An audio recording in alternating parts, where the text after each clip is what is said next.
Deep Sea Embers Chapter 341 to 350. The words that slipped from the gatekeeper's lips held a potency that was palpable, resonating in the air with an imposing force. As she let her tin staff slam against the ground, the resultant echo was like a peal of thunder, making its way layer by layer into the cryptic and tumultuous depths of the spiritual realm. In the blink of an eye, the silent whisperers, whose presence had filled the room, ceased their murmuring, once again succumbing to silence. However, after a few moments of this quiet, a low, distant rumble began to permeate the atmosphere, suggesting the approach of some massive, lumbering entity. The gatekeeper, Agatha, lifted her hand to adjust her eyeball, shifting her gaze toward the origin of the noise. There, a window stood, its view obstructed by layers of wooden planks, where a pale glow eked out through the narrow gaps between them. Suddenly, the subtle glow flickered, then dimmed dramatically as if a gargantuan being had positioned itself outside the window. In the next heartbeat, the wooden planks barring the window spontaneously splintered, and countless pieces of the grayish-black wood cascaded silently, only to suspend in the air near the window as if trapped in suspended animation. From beyond the broken window, a behemoth made its appearance. Draped in a black robe that symbolized the grim nature of death, the giant's frame was swathed in bandages beneath the robe. Only its eyes, emitting a soft, yellow glow, were visible.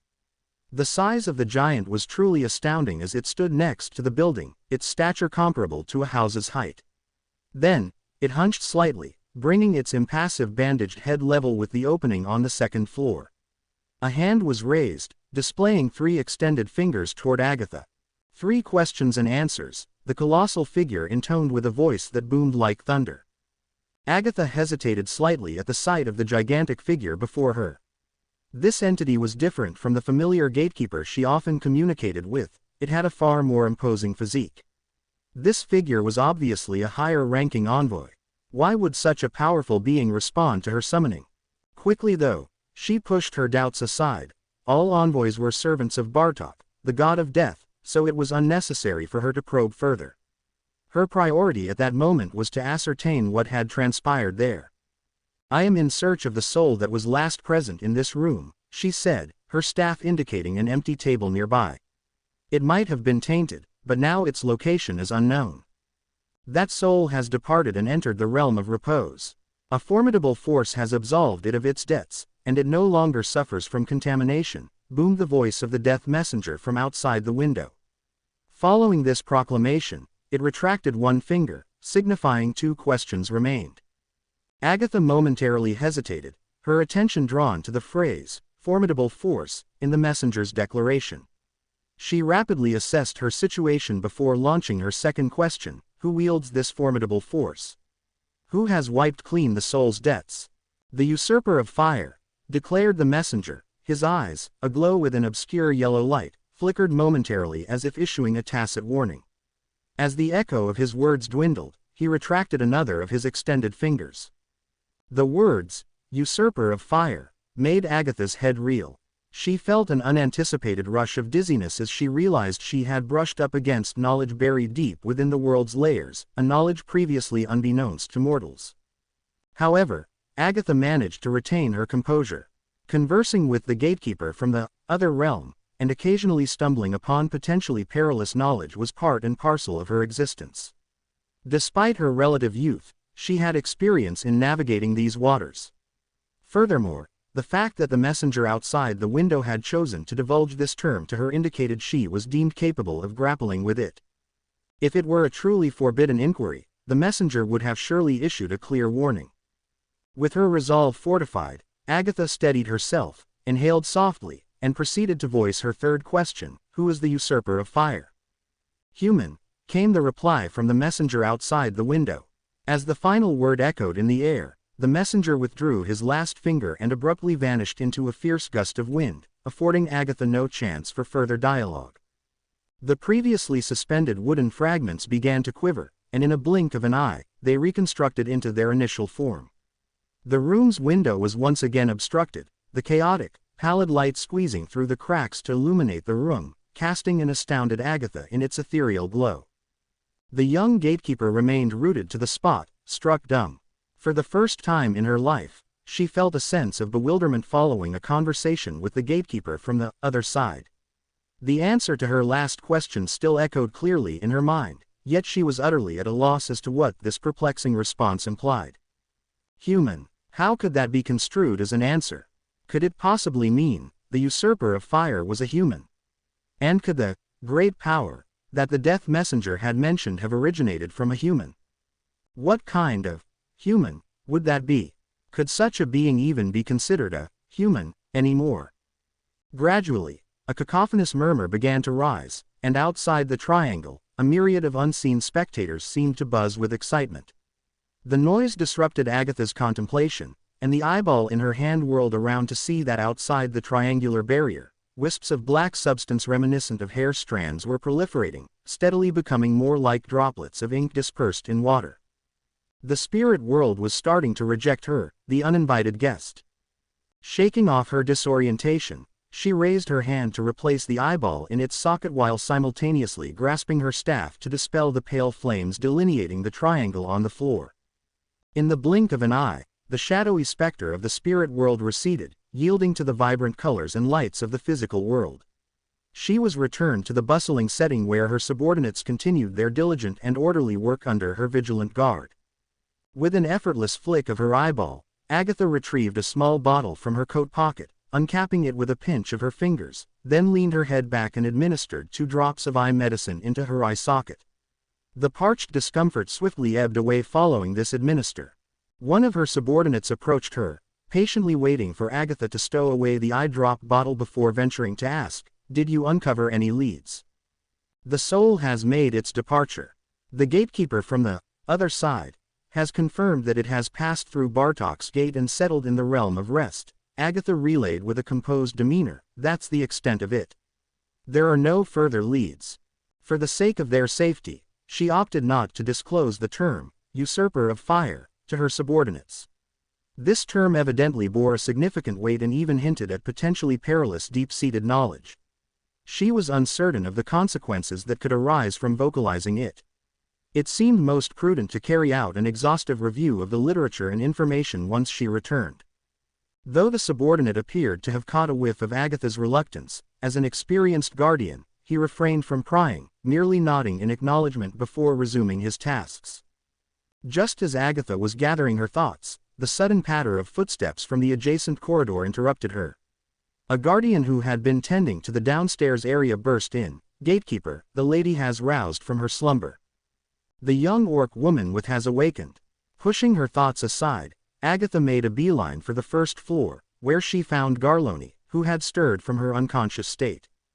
The formidable woman, her skin resembling stone in terms of toughness, sat ensconced on the sofa, cradling a cup of soothing herbal tea brewed by the priest himself. She stared absently at the tea table before her, only registering Agatha's presence when she sat opposite her and gently rapped the table. Slowly, Garloni began to regain her senses. "Hello. My name is Agatha, you should recognize me," said the young gatekeeper, scrutinizing the woman opposite her with a keen eye. "Do you recall what happened?" My name is Garloni," replied the female apprentice clutching the herbal tea, her voice faintly slurred and her gaze still somewhat vacant, as if she had yet to completely rouse from her sleep. "I apologize, gatekeeper, my mind is still in a fog. I feel as though I've had an incredibly prolonged dream wherein I was incessantly solving mathematical problems, proving them time and again. I've never experienced such fatigue, even when I amalgamate all my educational experiences from childhood to my adult years. Solving math problems." Agatha's surprise was evident, but she quickly composed herself to ask more pointedly, "Do you recollect how you descended into such profound slumber? Prior to that, did you encounter anyone unusual or undertake any peculiar activities?" Garloni's brow knit in concentration as she strained to summon the memories, but after an agonizingly long half-minute, she apologized and shook her head. "I'm sorry, I don't remember. In fact, I have no recollection of anything since yesterday afternoon. If not for these guardians reminding me, I wouldn't even be aware that an incident had occurred at my residence." Agatha's features mirrored Garloni's furrowed brow. Memory obliteration, deep sleep, and solving math problems, these suggested the workings of the clergy of the God of Wisdom. But why would the clergy of the God of Wisdom, one of the four primary deities, resort to such actions?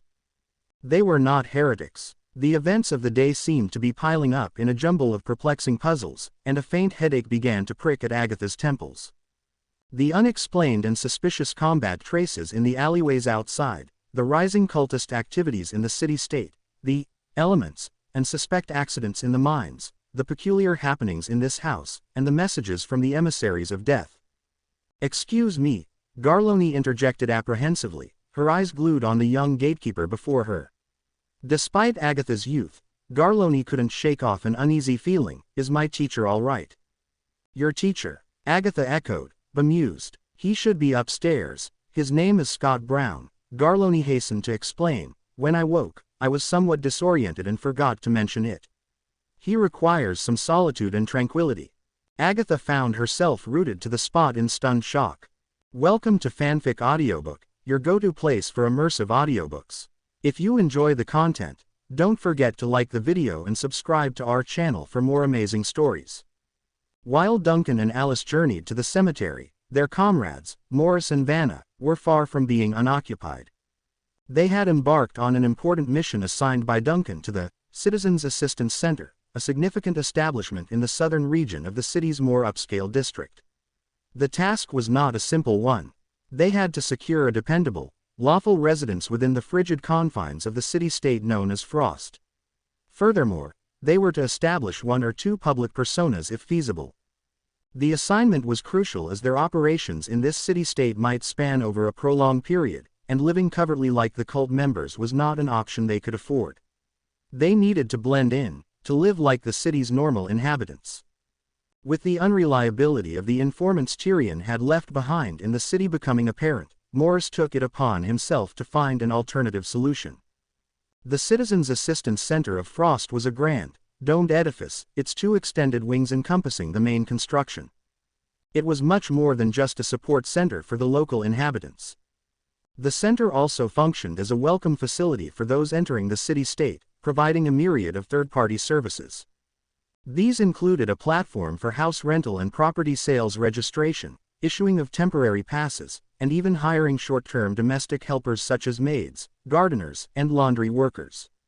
The extensive wings housed numerous registration counters and offices, and the central dome enclosed a lively, bustling lobby.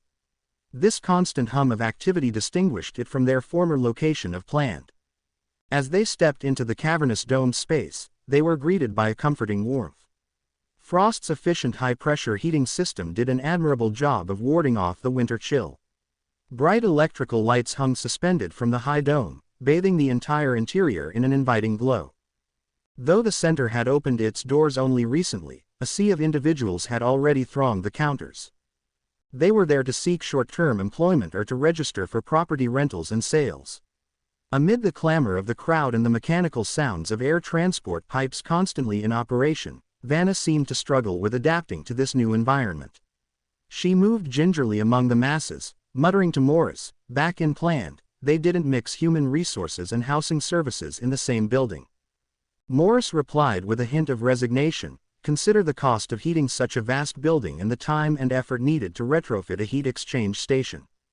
Frost has inherited much of its basic municipal infrastructure from the era of the Frost Queen. But those halcyon days are long gone. Following the rebellion, the city regained barely 70 to 80% of its former vitality, primarily due to the mining industry. Rebuilding the complex network of underground pipelines and steam power systems left by the Queen is a formidable task." Vanna's eyes widened in surprise. "So they'll continue to make do with these antiquated, half-century-old facilities? What alternatives are there?" Morris expressed a sigh of resignation. "We are grappling with a two-pronged crisis. The city's decline is one aspect. The other is the population pressure, compounded by the loss of habitable space due to the initial landslide. Navigating through the narrow, crowded spaces of these antiquated facilities may indeed be difficult. However, they just about meet the requirements. As long as they are adequate, they will continue to be employed. This challenge is not exclusive to Frost but is faced by numerous industrial city-states. In contrast, thriving cities like Planned are few and far between." Vanna fell into an uncomfortable silence. Such matters were beyond her usual purview and comprehension. Meanwhile, Morris had successfully located the transient population registration counter on the elaborate guidance map hanging above the hall. Guiding the taller Vanna through the sea of people, they finally reached a relatively serene counter. The elongated wooden counter was nestled against a wall, partitioned into several sections by metallic barriers. Each section housed a staff member in a uniform of gray-blue, their expressions as stern and immovable as the iron fences next to them, an indication of their intent to maintain this demeanor until their shift's end. "We're here for a residence permit and a short-term rental property," Morris addressed a sallow-faced, middle-aged clerk in one of the sections, lowering himself onto a creaky iron chair. "We arrived just today. Which pier did you dock at?" the clerk asked, barely lifting his lids to look at the older man across from him. He paused momentarily as he noticed the nearly 6-foot-tall woman standing behind the old man. Regaining his official tone, he continued, "Kindly provide your pier documentation and boarding papers." Vanna furrowed her brow, looking down at Morris for a reaction. Yet Morris remained undisturbed, spreading his hands in a gesture of helplessness. They seemed to have been misplaced. "They might have been lost during our disembarkment at the pier, and our ship has already sailed." The clerk abruptly stopped his work, raising his head to glare at Morris. His stoic expression now showed a hint of annoyance. "That is unacceptable. You must have the documents. Return to the pier and apply for new ones." "But I do have other forms of identification," Morris calmly responded as he fished in his pocket. He produced a folded document and a small booklet with a dark red cover. "These should be sufficient for legal identity verification." The clerk made a dismissive gesture with his hand. "Without the pier documentation, nothing else is." His sentence trailed off as he spotted the amulet on the small book. He proceeded to unfold the document, scanning its contents. His previously stoic expression changed drastically at what he saw. A passage permit, sanctioned by the Academy of Truth and the Boundless Sea Navigation Council, entitles the bearer to visit and stay in all city-states under the jurisdiction of the true gods. During their stay, the local city-state university affiliated with the Academy of Truth acts as the guarantor, Morris explained, pointing to the red booklet. "These are my credentials, a dual degree in academia and theology from the Academy of Truth, with the academic rank of professor." The middle-aged clerk, with his sallow complexion, was left momentarily stunned. He slowly raised his gaze towards Morris, appearing somewhat flustered. Good morning, Professor Morris, it's an honor to meet you. Of course, your identity is entirely legal." A sense of relief washed over Morris's face. However, the clerk hesitated, seemingly wrestling with a quandary, then continued in a stiffened tone, "But, I must confirm the ship you traveled on. It's a requirement." At this, the recently relaxed expression on Morris's face was replaced with an awkward one while Vanna, standing next to him, surreptitiously touched her nose and averted her gaze. Morris exhaled a sigh, his gaze fixated on the nervous yet resolute clerk before him. "You're already aware of the ship I arrived on," he said with a certain conviction in his eyes. "Please, proceed with issuing the permit." The clerk wavered momentarily, a flicker of confusion passing over his eyes. Then he nodded, busying himself with the punch machine before him, and dropped the processed card into a pressure pipeline container adjacent to the counter. A few moments later, the sound of hissing and clicking echoed from the pipeline, and a card returned to the counter from an approval office deep within the building. The clerk then inserted the punched card into a compact reading machine, confirming the receipt number and security code. Without lifting his gaze, he began to fill out the requisite details on the proof document. "This is only a proof document. You need to take this to window A12 in the West Wing. There, you'll find suitable short-term rental accommodations," he instructed. "Thank you." Morris accepted the completed document, paused, and whispered, "I'm sorry." With that, he and Vanna promptly departed from the counter, making their way towards the next window. "This is the first time I've had to resort to something like this," Morris confessed in a hushed tone once they had put some distance between themselves and the counter. "I had intended to handle this through the usual document procedure. We came aboard a phantom ship that doesn't belong to this realm, remember? The usual procedure would never suffice for such a circumstance, Vanna retorted in a whisper, a hint of amusement in her voice. Unusual situations necessitate unusual methods. What do you think are the odds that Mr. Duncan will manage to secure a legitimate ship registration certificate for the Vanished? And what's your take on that? Understood, Morris sighed, his gaze focused on the proof document in his hand. We must keep this from Heidi. Should we encounter a similar situation in the future, I'd prefer to craft a counterfeit ship ticket first. Vanna glanced at Morris, a half-smile playing on her lips as he heaved a sigh. This was the first time she had witnessed such a worried expression on the face of the typically strict and rule-abiding scholar. The sight was, rather intriguing.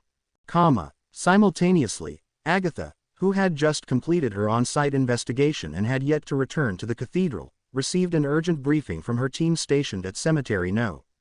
3. Inside her steam-powered car, Agatha stared at the letter that had just been delivered to her, her eyes gradually clouding over with surprise, an anonymous tip-off from the elusive visitor. The letter had arrived at the cemetery just after she had departed. Was it a case of bad luck that she missed the visitor, or was it the perplexing behavior of the visitor that was more concerning? She tucked the letter away and quickly began to think, over to find a wave of unease washing over herself at the urgent situation. Change course, head towards the East Port. The team member driving the car looked taken aback. Aren't we headed to the cathedral first? The plan has changed. We're going to the East Port first, Agatha commanded with conviction. I have a bad feeling something might attempt to land, taking advantage of the current state of affairs. The driver was puzzled but instinctively obeyed the order. The sleek black steam car decelerated at the next intersection, made a swift turn, and then accelerated towards the port area situated in the eastern part of the city-state. In the management area of the eastern military port of Frost, countless individuals had been working relentlessly throughout the night. The alarm bells had rung for over a day and night since the last contact was made with the naval vessel, the Seagull, and the heightened tension was palpable. Despite desperate attempts by the psychic personnel stationed at the port's chapel to reach out to the ship's spiritual advisor on board the Seagull, all calls fell upon deaf ears, only fueling the mounting dread. Hints and remnants of information they had at their disposal painted a grim picture, each detail suggesting dire circumstances. In the midst of this chaos, the harbor office, normally bustling with activity, was draped in heavy silence. A middle-aged man, clad in the distinguished uniform of a Frost Navy commander, with signs of his hairline receding, sat behind his desk with a stern countenance. Although not especially large, the room was packed with several other high-ranking officials. The atmosphere hung heavy with anxiety, mirroring the tension and anticipation of an impending storm. Yet again, no sign of the Seagull, announced a civilian officer, his light brown hair shaking subtly with the negative gesture of his head. We've conducted thorough searches originating from the Seagull's last reported location towards Frost, and repeated them thrice over. Nothing surfaced from the ocean depths. Our most hopeful scenario is a failure of the Seagull's communication system, coupled with a possible accident involving the ship's priest that led to the vessel veering off course and out of control. Another officer sighed heavily before continuing, but, truthfully, that's a highly optimistic assumption. A vessel of the Seagull's magnitude, even if adrift, could not have moved out of our search parameters in such a limited span of time. A more plausible explanation is that the Seagull encountered a disastrous event and now lies at the bottom of the sea. Previously, a nearby patrol vessel reported faint sounds of explosions and distant flashes of light piercing the dark sky. It's conceivable that was the Seagull. But a vessel that size would take hours to sink, wouldn't it? We deployed search teams instantaneously when the Seagull ceased communication, countered the light-haired civilian officer, a frown creasing his forehead. Moreover, there would be considerable oil spillage contaminating the sea's surface. How could all traces vanish so abruptly? Could the entire ship have plummeted to the ocean floor in a blink?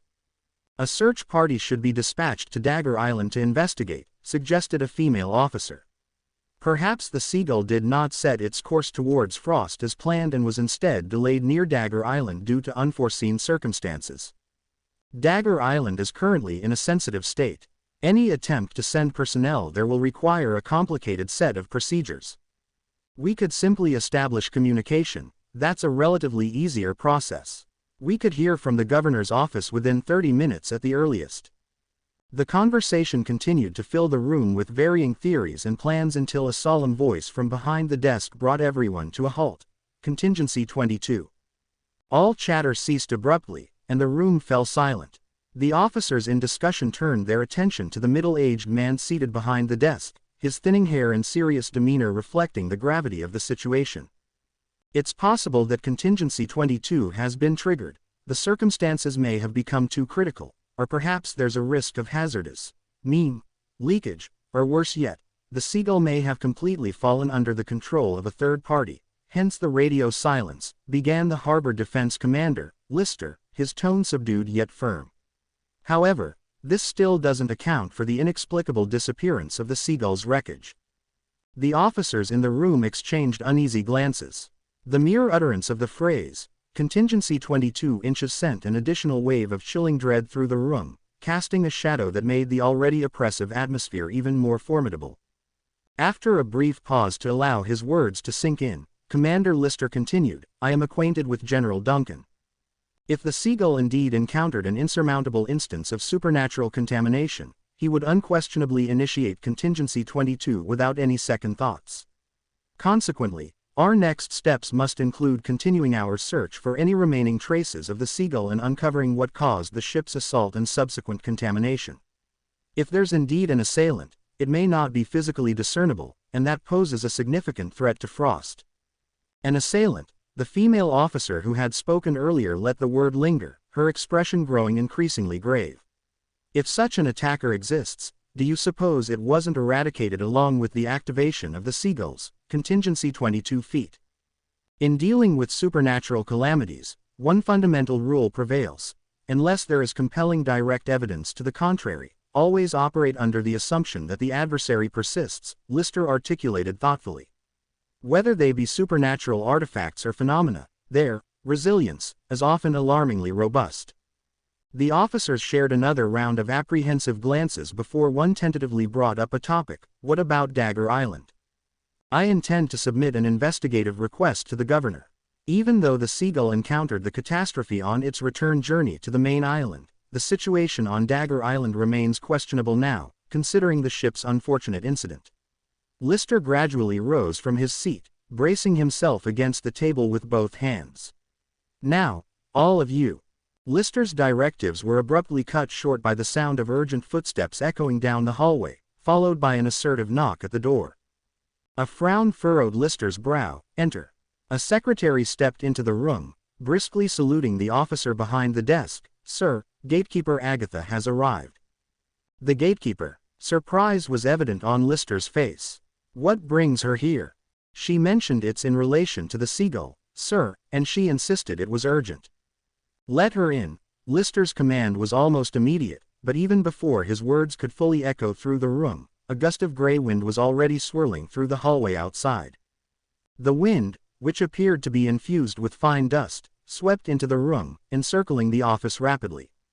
Out of the ethereal gust emerged Agatha, tightly gripping a tin staff, a distinctive accessory always associated with the clergies of the death god. Through the layers of her bandages, her eyes radiated a tinge of regret. "I apologize for the intrusion, Colonel Lister. It's urgent, so I took the liberty to enter as soon as I heard your acknowledgement," Agatha began, extending a polite nod in his direction. "I am here to inquire about the progress of your investigation regarding the Seagull's whereabouts." Lister did not display any annoyance towards Agatha's sudden entry into his office. A competent military man knows how to prioritize, and as the city states, Gatekeeper, Agatha was granted numerous emergency privileges. If she showed up in such a haste, the matter at hand was clearly urgent enough to override the formalities of etiquette. "As of now, we've yet to locate any traces or debris of the Seagull. Our current suspicion leans towards General Duncan having activated Contingency 22, which might have caused the Seagull to sink," he replied, his countenance stern. "Our subsequent actions will involve expanding the search area, seeking any evidence of the attacker in the open sea, and gearing up to investigate the circumstances at Dagger Island. Your assumption regarding Contingency 22 is accurate. The Seagull was indeed infiltrated and contaminated by supernatural entities. The ship served with honor, but I would advise against any immediate investigation into Dagger Island, Agatha responded quickly. There's a chance the island may have slipped entirely out of control. Dagger Island has lost control. Lister's facial muscles tensed noticeably. What evidence do you have to support this? The source of the information is inconvenient to disclose at this moment, Agatha conceded with a hint of reluctance.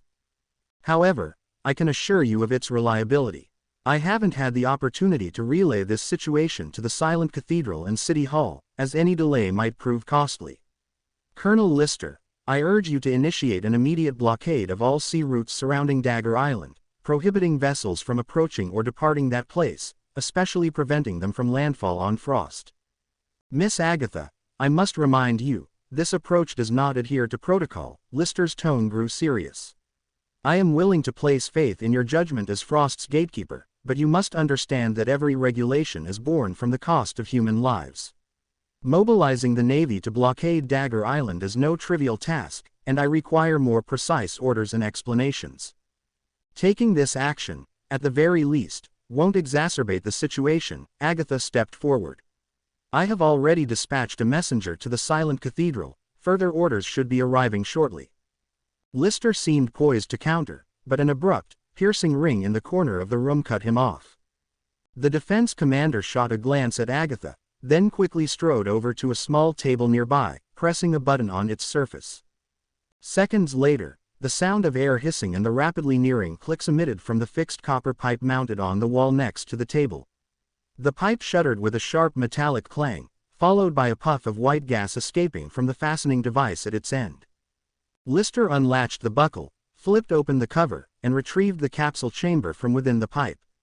He quickly scanned the message contained inside, and his facial expression turned notably grim. What does it say? Agatha asked, curiosity evident in her tone. A ship has emerged in the offshore region and transmitted a signal seeking port entry. Lister raised his head slowly, his countenance grave. It's the Seagull. A silence fell over the room. The officers exchanged uncertain looks. Agatha's gaze hardened, and after a tense pause of a few seconds, Lister abruptly declared, "Let's proceed to the dock." Following more than 24 hours of inexplicable disappearance, the Seagull had resurfaced and was heading directly towards the eastern military dock. The sudden appearance, irrespective of who it involved, would naturally instigate suspicion. From the vantage point of the lookout tower at the east port, the silhouette of the steamship began to take form, progressively expanding on the distant horizon, with columns of steam billowing above it, resembling misty clouds. The silhouette and the identification on the bow flag confirm it's the Seagull. A junior officer set down the telescope in his hand and made the confirmation, his voice carrying a mix of emotions. Lister, however, stood still, his gaze fixated on the approaching silhouette at sea, remaining silent for a prolonged period. The faint sound of a steam whistle echoed across the water, punctuated by a specific pause in its rhythm. Second round of signals. The Seagull is requesting permission to dock. The junior officer turned to Lister for guidance. Sir. Sink it. The words cut through the tense silence, a stark directive from Agatha, who had been silent up until that moment. Agatha's gaze remained fixed upon the approaching vessel over the vast expanse of the ocean, her voice resonating with an icy chill. Excuse me, did I hear you correctly? The young officer standing next to her seemed perplexed, struggling to process the words he'd just heard. Ignoring the junior officer's confusion, Agatha pivoted towards Colonel Lister and reiterated, "Sink it." That's the attacker, an immense vessel carrying unknown contaminants. I can't confirm what it's carrying, but I'm certain it's not the Seagull. She paused briefly, her knuckles blanching as she tightened her grip on her staff. I am ready to shoulder the consequences of this decision. Colonel Lister remained motionless, his face a rigid mask. He stood immobile in the icy breeze for what seemed like an eternity until the far-off sound of a ship's horn echoed once again. The sound was louder, more urgent, and it bore an eerie sense of impending doom. Breaking the prolonged silence, he queried, "Madam, are you confident your intelligence is accurate?" "I trust my own judgment, Colonel," Agatha replied, her voice slightly strained as she exhaled a soft breath, "and I am ready to accept the repercussions."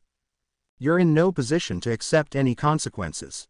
You may be a gatekeeper, but you're not the one overseeing the port operations directly," Lister calmly retorted, his gaze fixed on the distant sea. Sink that ship. I'm prepared to face the consequences of this decision. Far off in the distance, the ship known as the Seagull continued its course at full throttle. Its intimidating bow sliced through the waves, its flag flapping fiercely in the wind. Large plumes of white mist billowed from the towering smokestack situated in the middle of the ship. Within this thick fog, a multitude of hidden sounds clamored together, adding to the eerie atmosphere. From the stern of the Seagull, a dark, thick substance seeped into the waves, appearing like blood flowing from a gargantuan beast. The ship's horn blared yet again, and more billowing white clouds erupted from the steel warship's top. The pressurized steam cut through the air, resembling a monstrous cry from the depths of the sea. Silhouettes moved hastily near the railings, pacing to and fro in their frost navy uniforms, appearing to be engrossed in their duties. However, the surfaces they tread upon were slick and pulsated oddly, reminiscent of a creature's veins. Occasionally, the dark, sludgy forms that constituted these figures would dissolve, merging with the ship's structure. Simultaneously, new sailors would appear, separating from the deck and hull in a disturbing spectacle of wriggling, crawling, and stumbling as they cleaned the deck, handled the flags, and lit the lamps. They were all headed home, and so was the Seagull. Yet, the vast coastal defense systems came to life at the distant port. Gates securing the colossal cannons on cliffs, seawalls, and steel-reinforced concrete walls of the port unhinged one after the other. The intimidating gun barrels protruded outwards, their massive turrets rotating slowly, driven by an intricate assembly of gears and levers. Underground elevators groaned under the strain as they laboriously transported shells from the subterranean ammunition stores to the formidable cannons above. Amidst this mechanized orchestration, urgent tolling of bells and blaring of horns echoed within and outside the port, instructing the vessels still at sea to evade swiftly and commanding all facilities within the port to brace for combat. The Seagull, almost as if sensing the impending threat, increased its speed before the alarm even rang out at Frost. Billowing steam erupted out of the ship, and its horn resounded incessantly. The entire vessel roared to life from within, a sound like a beast awakening from slumber. Sailors scurried across the deck, and amidst the clouds of white mist that blanketed the smokestack, streaks of black and red became discernible. The ship's velocity surged, its steam engine pushed to its absolute limit, roaring like a thunderous beast stampeding across the boundless ocean. The waves, colliding with the hull, grew louder and echoed across the sea like the resounding roar of a ravenous beast. It was at this point that the coastal defense cannons of Frost commenced their onslaught, releasing intense flames and explosions.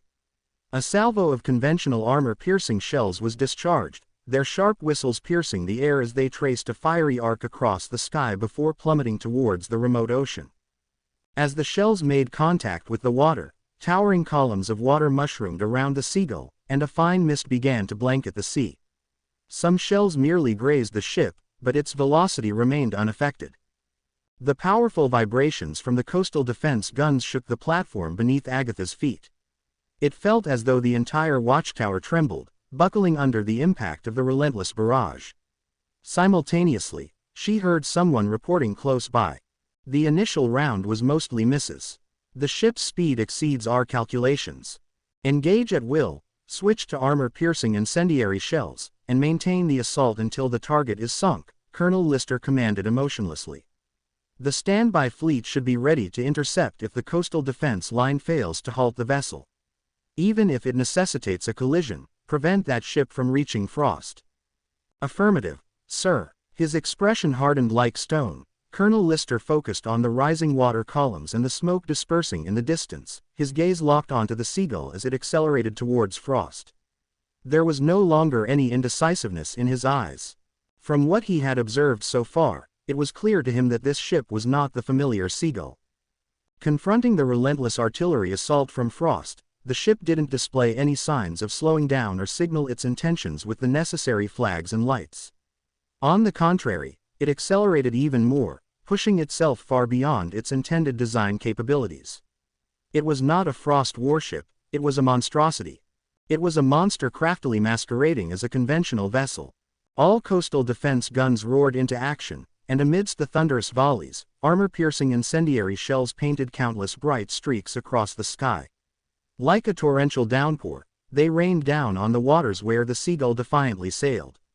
Immense columns of water erupted one after another, and amidst the forest of water sprouts, the shrieking, roaring ship pressed forward like a beast in fury. As the distance between the ship and the guns decreased and the artillery bombardment was adjusted, shells finally began to hit their mark on the Seagull. Tremendous explosions ripped through its armor, decimated its masts, and cleaved large sections of the deck from the ship's hull. A dark, mud-like substance erupted from beneath the false exterior like arterial spray, coating the ocean's surface. By the god of death! What in the world is that? Someone couldn't help but gasp in disbelief. Through their binoculars, the observers on the watchtower could only vaguely discern the strange form emerging beneath the shattered remnants of the Seagull's deck. But Lister remained unflinchingly focused on the unfolding spectacle, his facial muscles taut with tension. The ship didn't slow down even after the coastal defense guns decimated the ship's stern deck, dislodged its chimney and bridge structure, and obliterated the section where ammunition and the steam core were theoretically housed. The coastal defense guns roared in response, unleashing one devastating salvo after another onto the stubborn, enemy ship. The innumerable gun turrets focused their lethal fire on the Seagull, dealing a colossal amount of damage in a remarkably short span of time. Such damage would have rendered any conventional ship incapacitated if not sunk. Even if it hadn't sunk, it should have ground to a halt by now. Yet it continued to surge forward at full speed. Before long, others observed the peculiar situation unfolding on the waters, and a palpable sense of apprehension began to permeate the atmosphere. "Maintain the bombardment until it vanishes beneath the surface," Colonel Lister commanded through gritted teeth. He then turned suddenly towards Agatha beside him. "Ma'am, please alert the cathedral at once. If we fail to halt its advance here at the harbor, we might need to." "Don't resign yourself to defeat just yet, Colonel," Agatha interjected, shaking her head. "Our attack is having an effect. It is starting to weaken." Her gaze remained fixed on the distant sea as she spoke, a faint spark of determination flickering within the young gatekeeper's eyes. The spectacle captured in her view was not of the tangible world but that of the ethereal spirit realm.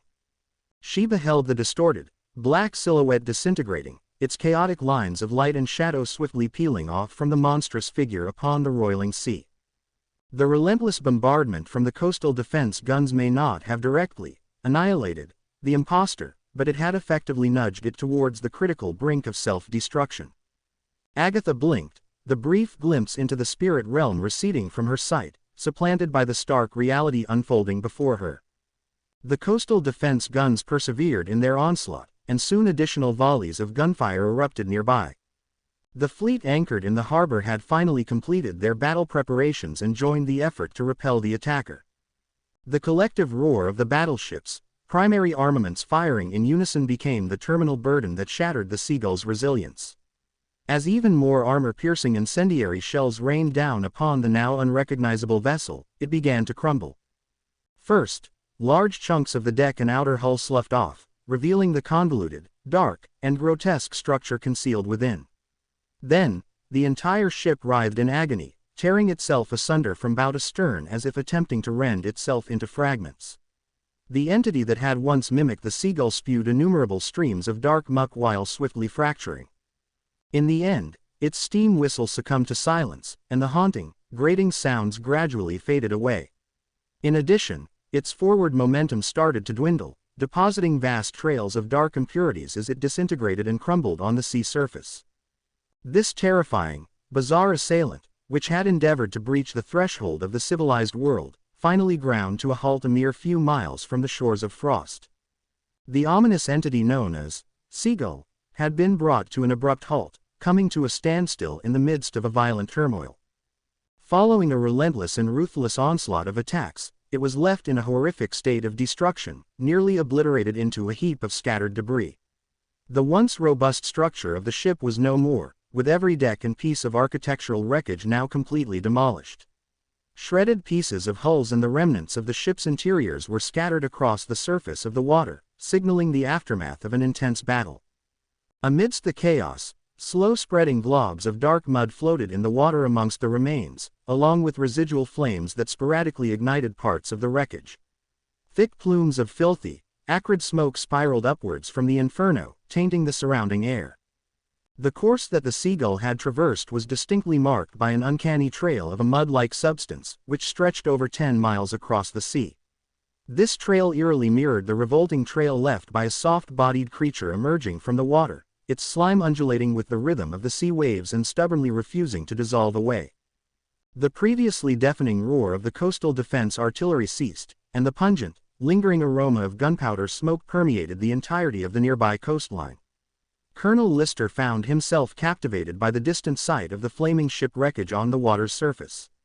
Only now did he dare to entertain the notion that the monstrous entity had indeed been brought to a complete halt. With a hesitant breath, he dared to shatter the newfound silence, asking, "Is it over?" "It might just be the commencement of something far more complex," replied Agatha, her voice slightly raspy. Her gaze flickered occasionally with an ethereal light as she continued to monitor the spirit realm, cautiously observing for any movement within the wreckage that could indicate a continued advance towards their city-state. Remember, the troubles with the seagull began after it returned from Dagger Island. Lister's face darkened at this comment. "When was the last communication we received from the island?" "A few hours ago, a telegram was received assuring everything was normal," Lister shared, a frown creasing his brow. There were also no reported disturbances in the church's psychic communications. "Colonel, we must quarantine Dagger Island immediately. From this point forward, we can't afford to trust any messages from that island," Agatha advised gravely, releasing a sigh. "I must return to the cathedral now. I anticipate a more extensive quarantine mandate will be enacted soon." "I appreciate your assistance, Miss Agatha. It's all in the name of preserving our city-state's tranquility," Agatha whispered. She then recited a brief proverb from the Book of the Dead, "Order in all things." Just half an hour before these events, the distant rumbling of thunderous sounds had steadily increased in intensity, each wave of noise more concentrated than the last. Based on the direction from which these sounds were emanating, it seemed to be located near the eastern coast of the city-state. Duncan lifted his gaze to the sky in the direction of the booming sounds. There, he could vaguely discern the emergence of rising clouds. "What's causing that noise?" Alice queried nervously, clutching her head in her hands as she turned to Duncan with a look of bewilderment. "Could it be thunder?" "The noise, it's reminiscent of heavy-duty cannons firing," Vanna uttered, her expression betraying a tinge of apprehension. "Could those be the sounds of coastal defense artillery? What could be occurring? Why would they be firing in such quick succession?" Duncan's features transformed into a contemplative mask. His mind immediately recalled the report he had recently handed to the seasoned guard. The subsequent thought was the direction of Dagger Island, had his prediction been accurate. Abruptly, the sound of fluttering wings pierced the air. A nondescript, rotund dove burst out from the shadows of a nearby building, taking to the skies with rapid speed, its destination out of sight. "Don't fret, I've dispatched I to survey the situation," Duncan reassured, his gaze moving toward the somewhat aged building standing before them. "Please, carry on with your description of this house." Morris swiftly composed himself, prepared to resume his interrupted introduction. The ominous rumbling sound from the distance still resonated in the air, but the captain's composure suggested that there wasn't any immediate cause for alarm. "Vanna and I selected this house from a pool of 4 potential rentals. The other 3 were either inconveniently situated near the city center, which would make traveling quite cumbersome, or the houses were in such a state of disrepair that they were unfit for habitation. Despite its age, this particular house has been well preserved by the landlord, and the interior is kept exceptionally clean. The residence sits at 44 Oak Street, adjacent to Fireplace Street, where the landlord maintains another property and won't intrude on us during the weekdays. A quaint path connects the 2 blocks, with a charming little church nestled in a square between them, located a comfortable distance away from our place. We've negotiated a short-term rental agreement, which does come with a slightly higher daily rent than a long-term lease, but it offers us the flexibility to vacate at any time. We've already paid half a month's rent up front. Vanna and I have had the chance to meet with the landlord, who is a well-educated and affable lady. After learning of my identity as a traveling scholar, she graciously provided some basic necessities." As Duncan listened to the old man's exhaustive account, his eyes surveyed the temporary dwelling that was to be his home. It was a characteristic northern city home with a coarse grayish-white outer wall covered with insulating porous plaster. In addition, the structure was 2 stories high, featured narrow windows, and had a dark door accompanied by a wall lamp and a mailbox slit. Its roof, constructed in a steep angle and clad with black tiles, was designed for easy snow melting and shedding. Thick steam and gas pipes protruded from the massive pipelines above the block and made their way into the building along the gable. While it wasn't a lavish abode, it certainly sufficed as a temporary residence. In fact, it offered more room than planned 2-story establishment, which served dual purposes as both a store and a dwelling. Leaving the task of organizing accommodation to Morris and Vanna was indeed a wise decision, as the other crew members would have likely struggled to handle such a responsibility effectively. Morris led the way, pulling a key from his pocket and deftly unlocking the front door, with Duncan and Alice trailing closely behind him. Once inside, they were greeted by a welcoming foyer designed for removing footwear and changing out of outdoor clothing. The foyer opened into a fairly spacious living room. Its walls are adorned with subtly yellowed wallpaper sporting light, intricate patterns. A dining area was adjacent to the living room, beyond which was a bedroom. Directly across from the front door, a staircase promised access to the 2nd floor, which seemed to be where most of the bedrooms were located. The hardwood floor beneath their feet emitted a soft creak with each step, an auditory testament to the passage of time. Simple but well-maintained furniture, tables and chairs, stood gleaming in the wash of sunlight streaming through the windows. The space was remarkably dust-free. On the dining table, a vibrant bouquet of flowers, obviously crafted from fabric or plastic, lent a touch of cheer to the room. "The landlord presented us with this," Morris explained, gesturing towards the bouquet. "It's a tradition here in Frost. To welcome new tenants, landlords offer a bouquet of flowers that won't wither during winter, symbolizing health and safety." "Every place has its own unique traditions," Duncan responded with a faint smile. "I quite like this place, and given its distance from the main road, it should provide a quiet haven." As he spoke, his gaze drifted up towards the 2nd floor. "It appears we have sufficient space to bring Nina and Shirley here to do their schoolwork. They've already begun voicing their discontent about the monotony on the ship." A subtle twitch played at the corners of Vanna's mouth as she remarked, "Shirley might indeed be lamenting her boredom, but I suspect she isn't eagerly awaiting the opportunity to do homework in the city." Duncan waved his hand dismissively. "Regardless of her personal motivation, it's important she puts more effort into her academics. Dog is already capable of reading the newspaper with relative ease, while she still grapples with the spelling of a dozen common vegetables. It's a situation that gives me cause for concern about her future. If this continues, she won't even be able to keep pace with Alice." Alice, whose academic performance was not significantly better than Shirley's, scratched her head and offered an innocent, somewhat sheepish grin. "Hee." Duncan responded with a deadpan expression. "Don't mistake my comment as praise. The fact that you and Shirley together know fewer words than Dog is not something to be proud of." Alice was briefly taken aback, her brows furrowing in contemplation as she tried to gauge whether she and Shirley indeed had a smaller vocabulary than Dog. Meanwhile, the distant thunderous rumbling that had subtly underscored their conversation gradually began to dissipate. "The sound has ceased," Vanna noted, her ears attuned to the allaying reverberations from afar. Duncan remained silent, but through their unique mental bond, he was already privy to what I had discovered at the distant source of the commotion. Over a significant period of adjustment and acclimatization, Duncan's connection with I had developed to an unprecedented level of intimacy and clarity.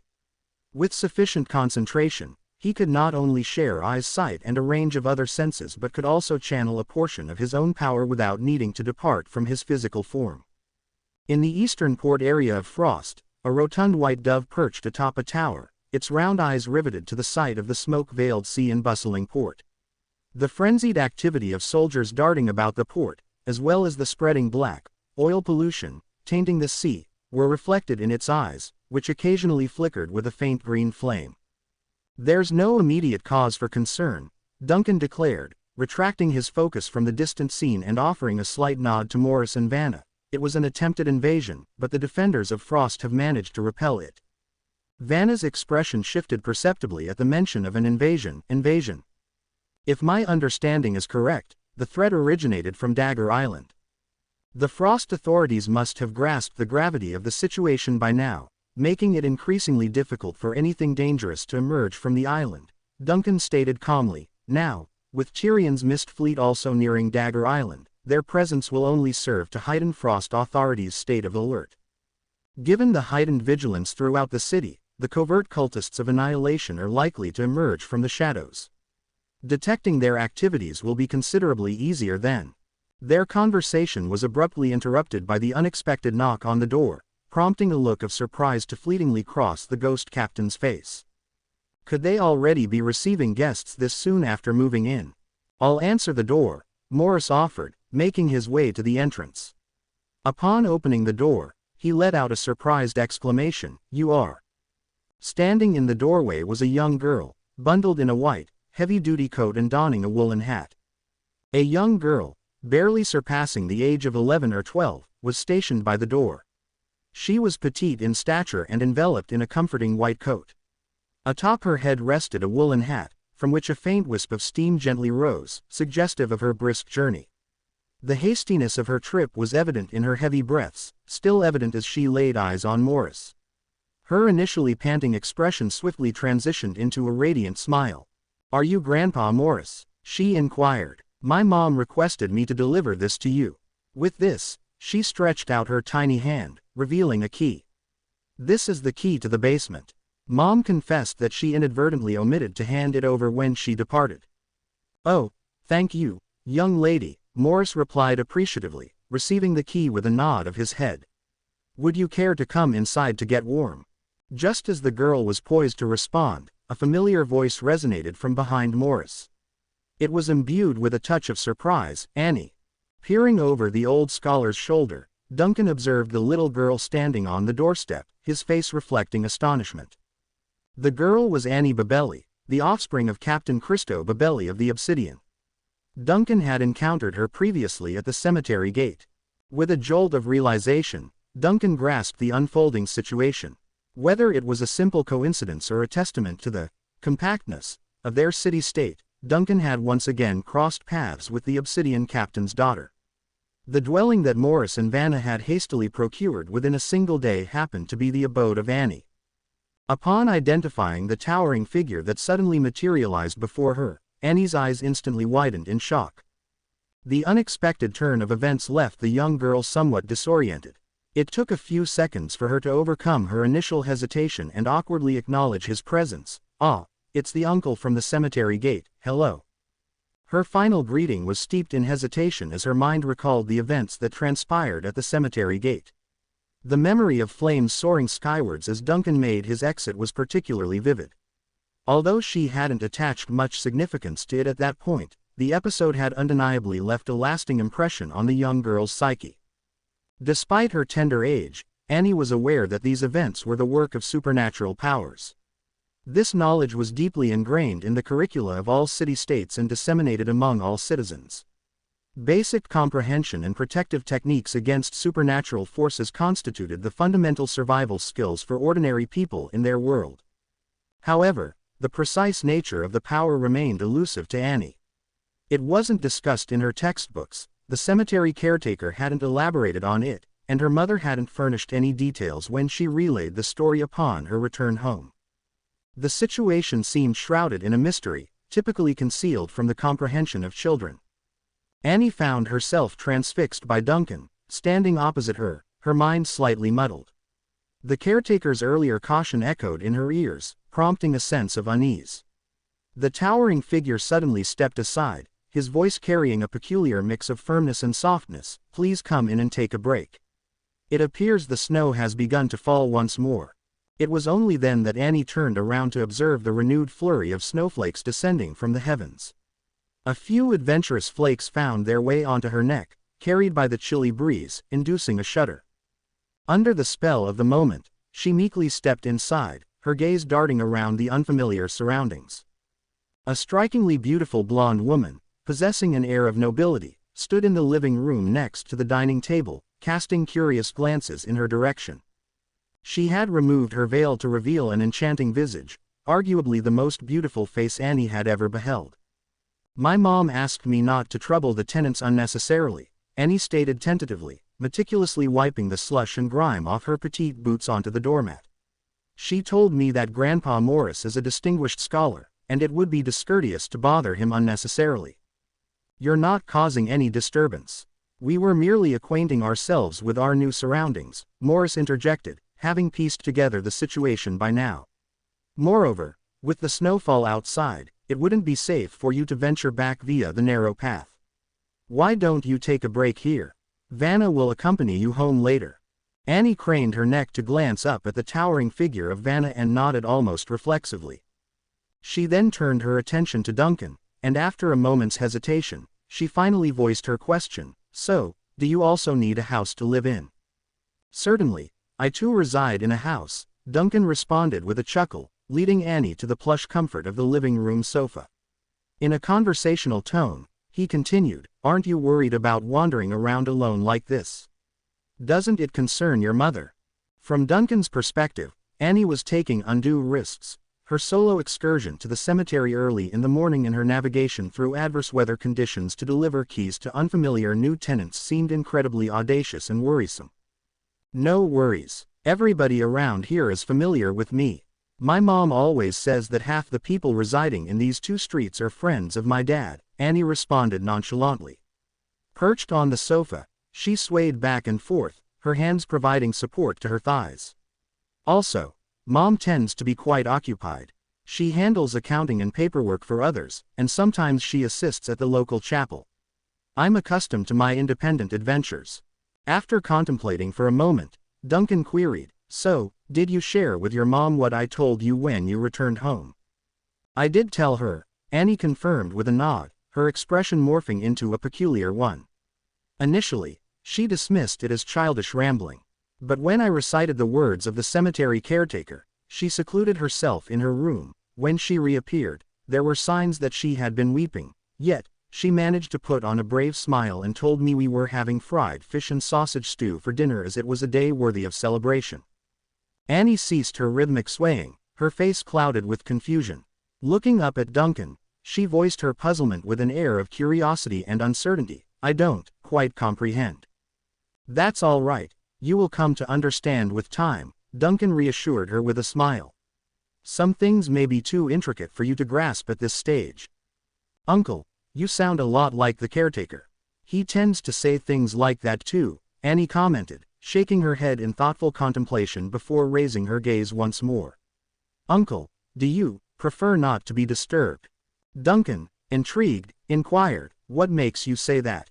"Based on the way you dress and the way you vanished after leaving, my mom mentioned that the elusive members of the cathedral or reclusive folks in societies behave in such a manner. I believe, behave, is the term she used." Duncan found himself at a loss for words in response to Annie's insights, but she did not wait for an answer. After mulling it over briefly, Annie abruptly announced, "I won't tell a soul. The caretaker issued the same warning to me.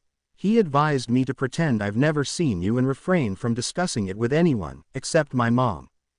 Duncan couldn't help but break into a smile. Before he could utter a word, Annie hastily added, "May I share it with Grandpa Caretaker, though? Inform him that you're residing in our house." Upon hearing Annie's words, Morris and Vanna, who had drawn closer to the sofa to partake in the lively conversation, exchanged knowing looks. Simultaneously, Alice turned to look at Duncan. They all sensed a certain strangeness surrounding the situation. However, Duncan only exhibited a moment's hesitation before nodding in agreement, gracing her with a warm smile. "It's all right, I have no objections." Concurrently, in the vicinity of the eastern port, the task of collecting samples from the wreckage of the Seagull had commenced. A fleet of light speedboats launched from the dock, cautiously navigating towards the area where remnants of the polluted mud and residual flames lingered on the water surface. Each speedboat was outfitted with a priest, holy artifacts, and nitroglycerin explosives for emergency situations. Along the shoreline, the port's garrison had mobilized in preparation for the salvage operation. An unoccupied warehouse was selected as a provisional storage facility. Priests and guardians, who had promptly arrived from the silent cathedral, had completed the sanctification and preventive measures across the entire area. In addition, gatekeeper Agatha had left behind a squad of elite followers to handle any unforeseen incidents during the wreckage sample collection process. Standing at the edge of the dock, Lister kept a watchful eye over the salvage operation unfolding on the water, while his reliable aides kept tabs on the progression of the recovery work. "Is it truly safe to bring those entities ashore?" asked one of the followers with a hint of anxiety in his voice. "Of course, I'm not challenging gatekeeper Agatha's discretion, but those things, just a few hours ago, they were hurtling towards Frost at a terrifying speed. Are they truly dead now?" Miss Agatha has repeatedly confirmed via spiritual consultations that these entities no longer display any signs of activity, Lister clarified with a composed demeanor. "They can indeed be neutralized. Judging from Agatha's approach and action plan, I'm inclined to believe that the main church might have even confronted similar occurrences in the past. Similar instances. They've already infiltrated the city-states." A junior officer questioned, taken aback. "I haven't heard anything of the sort. If you haven't been informed, it implies that the information isn't deemed fit for public disclosure, at least for the time being. The church and city hall exercise their own judgment," Lister dismissed with a shake of his head. "In any event, Agatha is dependable. She wouldn't jeopardize the city's safety. Our duty is to trust the expert's judgment. Priests are far more adept at handling these peculiar occurrences than soldiers." The follower held his tongue, but at that precise moment, the sound of hurried footsteps disrupted the calm.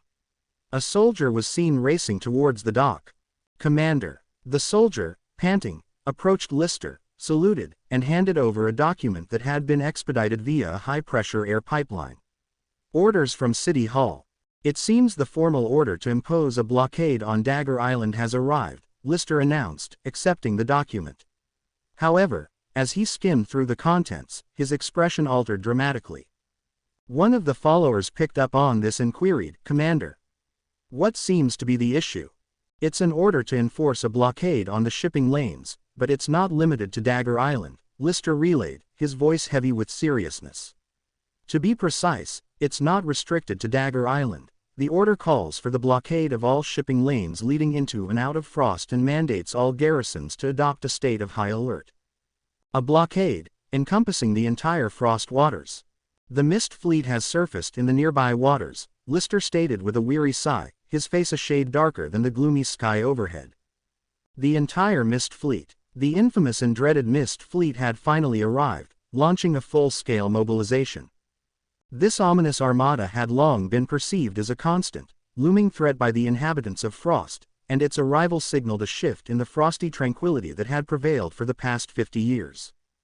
The fleet was the enduring legacy of the Frost Queen and the seemingly immortal specter of the significant rebellion that occurred half a century prior. Towering in the frigid waters of the cold sea, the fleet resembled a massive, ice-encrusted monster. Its frosty and unyielding exterior concealed the enigmatic intentions of its undead pirate commander. Anyone with a rudimentary knowledge of history was aware that the successful rebellion, known as the Frostbite Rebellion, half a century ago and the victory of the ragtag group of rebels over the dominant Queen's Armada was not a result of justice or protection. The only reason for their victory was that the Queen's most formidable primary fleet was not stationed in Frost's archipelago at that crucial time. The mystery of why the Mist Fleet had departed remained unanswered, much like the undisclosed truth the Frost Queen had discovered from the depths of the ocean. Only one fact was common knowledge: the fleet was still functional and active under the Queen's name. For 5 decades, the formidable Mist Fleet had haunted the northern seas, appearing and disappearing like an apparition. Numerous attempts were made by different city-states to dismantle or reclaim the fleet, all of which ended in failure. Despite the devastation caused by the cursed warships piloted by the undead in the cold sea, most encounters with them were settled with a tribute to avoid further destruction. This protection fee seemed a more compassionate and economical levy than the severe losses resulting from a direct confrontation with the Mist Fleet. The northern city-states were more inclined to pay for peace than risk settling the debts incurred by the Frostians half a century earlier. However, the Frostians were all too aware that the Mist Fleet was destined to return one day. This notion had morphed into a sort of curse, even a prophetic legend, that was passed down to each generation, the rule of the Frost Queen over the city-state was not over as long as the flag of the Mist Fleet continued to flutter. The engine of the Sea Mist ship remained active, signifying that a reckoning for the great rebellion of the past would inevitably befall the city. The impact of these inherited curses and legends was significant. The menacing shadow of the Mist Fleet grew more and more dreadful under the influence of these narratives, and even the most experienced and disciplined soldiers could not disregard the increasing pressure. Holding a document in his hand, Lister's grip tightened, causing his knuckles to whiten with the gravity of the situation. As he finished speaking, a chilling and indescribable silence pervaded the entirety of the bustling dock, as if the cacophony of activity had been abruptly muted. The defense commander was well aware that there was no point in concealing any information about the Mist Fleet. The colossal flotilla was brazenly sailing in proximity to Frost, drawing steadily nearer both the Frost mainland and the isolated Dagger Island. By tomorrow morning at the very latest, inhabitants living near the coast would merely need to push open their windows, gaze southeast through a telescope, and they would catch sight of the ghostly outlines of the ominous fleet. Word of this unsettling development would rapidly proliferate throughout the entire city-state. Could the sudden emergence of the Mist Fleet be linked to recent events on Dagger Island? An officer close to the commander suggested, could it be connected to the unexpected arrival of the Seagull? I wish the two events were interrelated. That would mean we only have a single problem to grapple with, Lister replied through clenched teeth, but the more dire probability is that we're dealing with two distinct crises. Another officer, known for his loyalty, queried apprehensively, could the Mist Fleet exploit the existing chaos? Given that Frost is currently under threat from an unidentified force, judgments at this stage would be premature. Carrying out our orders must take precedence, Lister interjected swiftly, curtailing his subordinates' rampant conjectures. Commence the blockade immediately, transmit martial law signals to the surrounding city-states and to all vessels in the vicinity, and ensure all coastal defense artillery positions are on high alert. We could be in the midst of a substantial predicament. In the core of the Frost city-state, as is the norm in many maritime city-states, a grand cathedral towered over its surroundings, occupying the loftiest and most central spot. The local denizens referred to it as the Silent Cathedral, or simply, the Cathedral. This imposing, ancient edifice was constructed primarily from varying shades of gray and black bricks. A complex of spires and slender structures constituted its main body. On days when the winter snowfall was particularly heavy, these intricate, overlapping spires created a hazy image against the snowy backdrop, reminiscent of grave markers and obsidian blades shrouded in mist, pointed heavenward. Visitors to Frost experiencing the cathedral for the first time often found its aura rather gloomy and intimidating, bordering on the terrifying. However, to the Frostians, who predominantly revered the god of death, Bartok, the somber cathedral signified only grandeur and sacredness. The locals held a belief that the profusion of cathedral spires served as a bridge connecting the realm of the dead and the world of the living. During the days of heavy snow, the envoys of the death god would secrete themselves among these towering spires and rooftops, vigilantly watching over the city-state with their omniscient gaze, guiding the aimlessly wandering souls back to their place of eternal rest. Consequently, the Frostians marked the first day of heavy snowfall as the day of departure for long-lost souls. On this day, they would shutter the graveyards, halt rituals intended for the newly departed, and clear the path for the long-lost souls to navigate their way to the Silent Cathedral. Today was such a day, marked by the relentless onslaught of heavy snowfall. The surrounding burial grounds were shut, and the cathedral became exclusive to the clergy, barring entry to the general populace. As a result, the snow-blanketed paths of the courtyard were unusually silent, so much so that one could distinctly discern the soft sound of snowflakes descending from the tree canopies. Donning a broad-brimmed hat and clad entirely in black, Agatha navigated past the gate of the cathedral's courtyard, proceeded through the audience hall, and journeyed deeper into the hallowed confines, eventually reaching the serene sanctuary of the meditation chapel housing the bishop. In accordance with the religious tradition in planned, Frost also divided the highest ecclesiastical spokesperson's responsibilities into two roles. The gatekeeper was tasked with maintaining the city-state's security and managing worldly matters, while the bishop primarily undertook clerical duties and facilitated communication with higher divine entities. Within the meditation chapel, candles cast their wavering glow from numerous niches densely packed along both walls, the collective illumination from countless such flames rendering the room conspicuously bright. At the far end of the chapel stood an elevated stone platform devoid of statues or seating, hosting only an antique-looking black coffin. This was the residence of the city-state's bishop.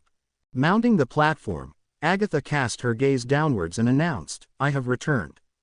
Her words were met with silence from the coffin. After patiently waiting for a few moments, Agatha elevated her voice, "Bishop Ivan, have you been informed about the mist fleet?" Yet, the coffin offered no response. Frowning, Agatha cast a sweeping glance around before finally raising her staff to rap on the coffin. "Are you present?" After striking the coffin thrice, a raspy, elderly voice finally emanated from within. "Yes, cease your knocking, exhibit some respect for your elders." Agatha retracted her staff. "Were you slumbering while engrossed in meditation and prayer to the god of death?" "I was so absorbed in my meditation that the voices of the mortal world failed to reach me." "Yet, your snoring managed to permeate the coffin and resonate in the mortal world." "Ah, was it truly that loud?" Agatha heaved a sigh. "You were undoubtedly asleep, Bishop." The voice inside the coffin abruptly fell awkwardly silent. After a few moments, the stillness was broken by the faint noise of friction as the obsidian coffin lid slid open marginally, revealing only a slim gap. The elderly, grating voice became somewhat more audible. "Your mind is awash with tumult, Agatha. It appears that the situation in the city-state is far from ideal. During my return journey to the cathedral, I was notified of the mist fleet's approach towards the city-state." Agatha spoke deliberately. "I fear this news will soon. The predicament of the mist fleet should be left to the concern of the Navy and the municipal administration.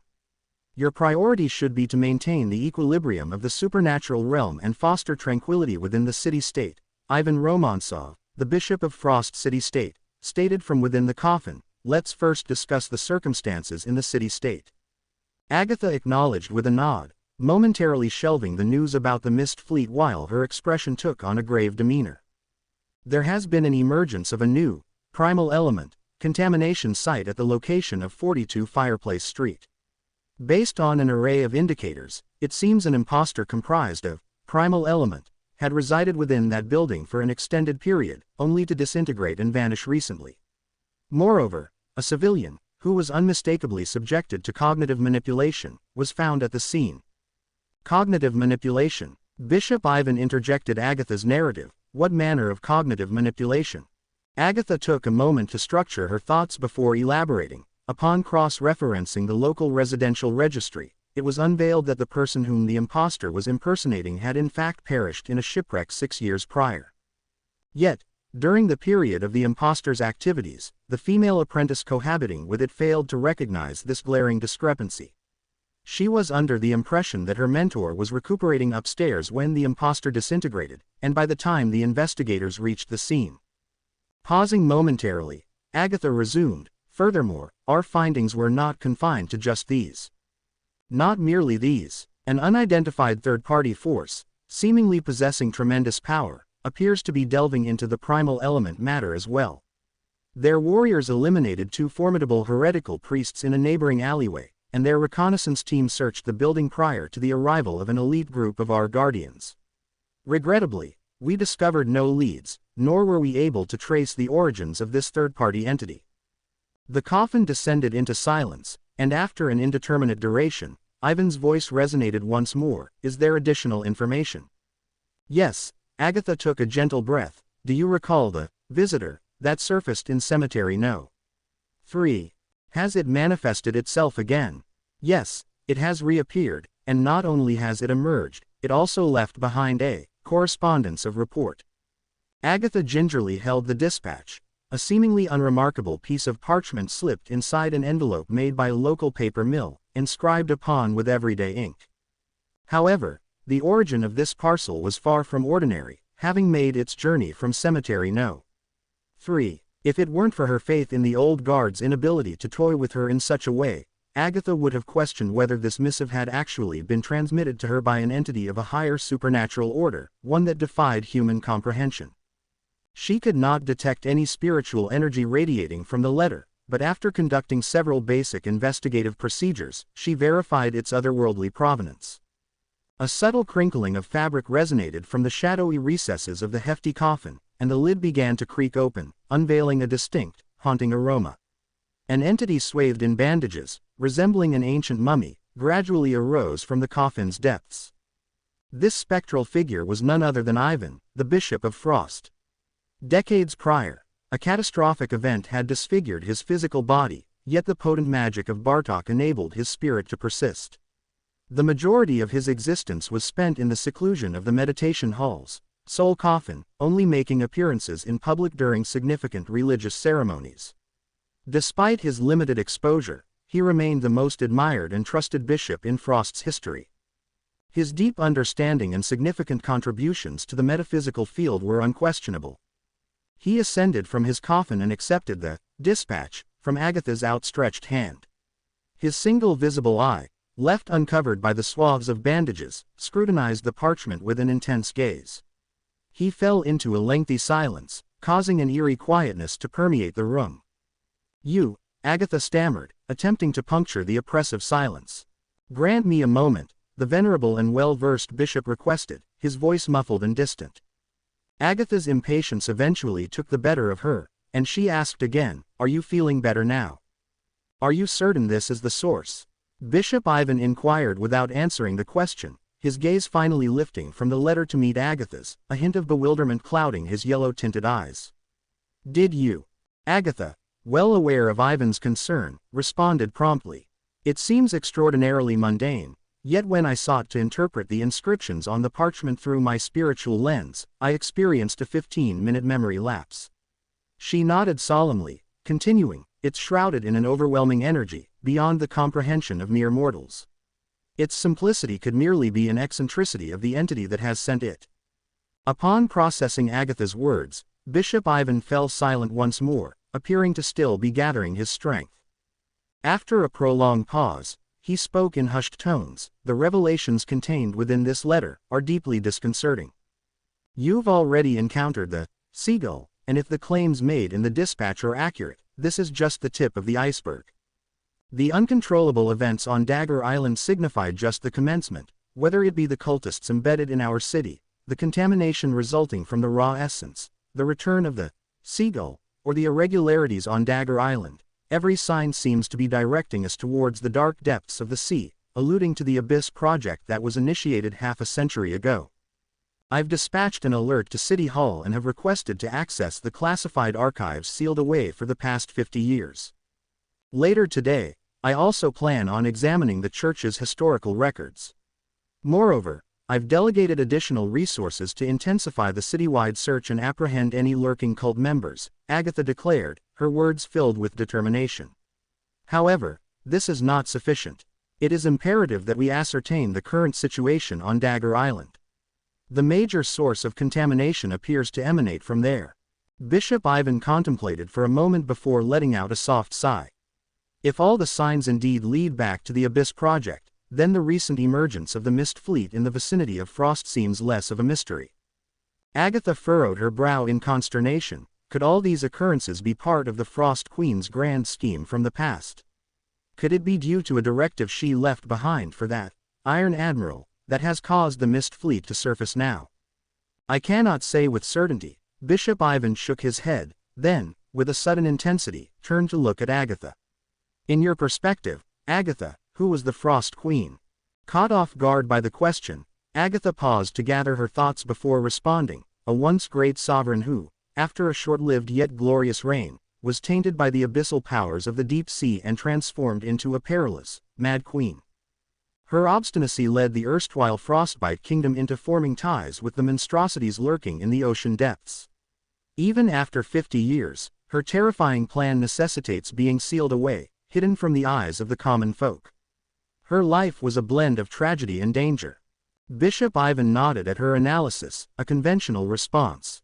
"As a member of the younger generation privy to some classified information from that era, your summary is fairly accurate." He then steered the conversation in a new direction. "However, you haven't truly lived through it." Agatha didn't respond, choosing to remain silent, her gaze fixed on the bishop before her. "I, on the other hand, have. I was merely 26, serving as an ordinary bishop at a humble chapel in the dock area, you see. That quaint church was situated right next to the Abyss Project testing grounds. I even conducted blessing ceremonies for some of the soldiers and officers. I later discovered that these individuals sought blessings as they were designated to operate the submersibles. As Bishop Ivan narrated his past, his voice took on a nostalgic tone, resembling a small stream flowing from the river of forgotten memories. With each word, he slowly unveiled long-concealed, untold tales hidden beneath his layers of bandages. After the rebels infiltrated the palace, most of the information related to the Abyss Project was classified. The ensuing chaos, triggered by the cliff's collapse at the execution site, resulted in further destruction of valuable records. Thus, even you, a gatekeeper, with privileged access, are only privy to the very tip of the iceberg of information. What if I were to reveal to you that on the eve of the City Guard rebellion, the Frost Queen had visited that small church and requested me to conduct a soul-sending ceremony for her? What would your thoughts be? Agatha's eyes grew wide in astonishment. She was labeled the Mad Queen, and truly, her actions in her final months could only be described as insanity. She stubbornly drove forward with the project despite it hurtling towards disaster, with individuals disappearing, losing their lives, or succumbing to madness daily.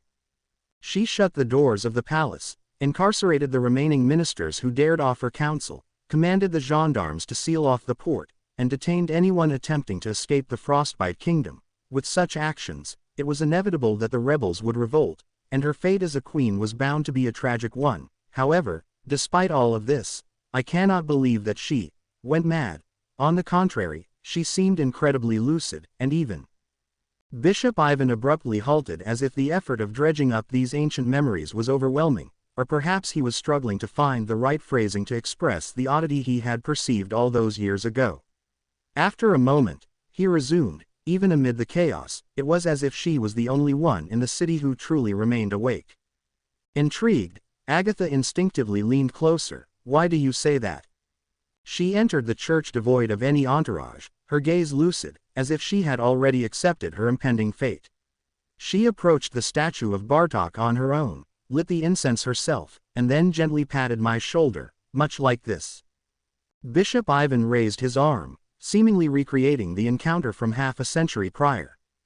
She patted me and said, "Wake up, you're the only one in this city who is truly awake with your eyes wide open. Assist me with something, I'm on the brink of death." Agatha felt her breath hitch suddenly as if caught in a bout of sleep apnea. In the following moment, she instinctively reached up to touch her forehead, feeling her heart thudding violently within her chest. Struggling to digest the revelation, she voiced the confusion foremost in her mind after a few moments of stunned silence. What did she imply by saying you were the only one with your eyes open? I haven't completely unraveled that mystery, Bishop Ivan confessed with a sigh, his voice muffled by his bandages. She told me to awaken, but I was already awake. After that, she offered no explanation and merely instructed me to follow her commands. She lay on the mortuary slab, as still as a corpse, and then, I performed the rites typically reserved for the deceased. But how can a living person undergo a funeral rite?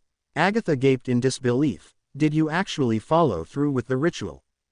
Certainly, a living person cannot participate in a funeral rite. I simply conducted the entire procedure as she commanded, and naturally, nothing transpired when the ritual was completed. Bishop Ivan shook his head. I assumed the ritual was meaningless, but it appeared that the Frost Queen had accomplished her objective. She departed without further ado, leaving behind a final directive before she exited. One final directive. She instructed me to remain silent about the events of that night, stating that the rebels would surely take my life if they discovered the truth. As she delivered this warning, exactly 24 hours remained until the first city guard launched their attack on the armory. Agatha lapsed into silence, and after a lengthy period of contemplation, she finally murmured, "You never shared any of this with me." "I never disclosed this to anyone," Bishop Ivan said with an air of tranquility. "At the time, I was merely a humble bishop. But subsequently, you rose to the rank of city bishop, and no one could hold you accountable for your actions during that era. This secret. I had resolved to carry this secret to my grave, so why would I unveil it now?" Bishop Ivan raised his gaze, his slightly clouded yellow left eye quietly meeting Agatha's gaze. I understand the gravity of this revelation. The knowledge that the Queen anticipated the rebels' actions in advance and even faced her impending demise with a calm acceptance could shock many, but aside from its shock factor, it serves no practical purpose. The Abyss Project would remain sealed, and the preservation of the city's stability is paramount to the vast majority of its citizens.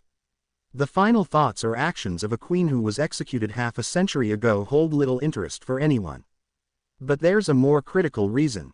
Bishop Ivan paused momentarily, then released a soft sigh. A more pivotal reason. The Abyss Project has concluded, the reign of the Queen has ended, everything has found its resolution, or so I thought, for the past 50 years. In an ancient coffin's dim and confined space, an aged bishop lay swaddled in layers of bandages reminiscent of an Egyptian mummy from a long past.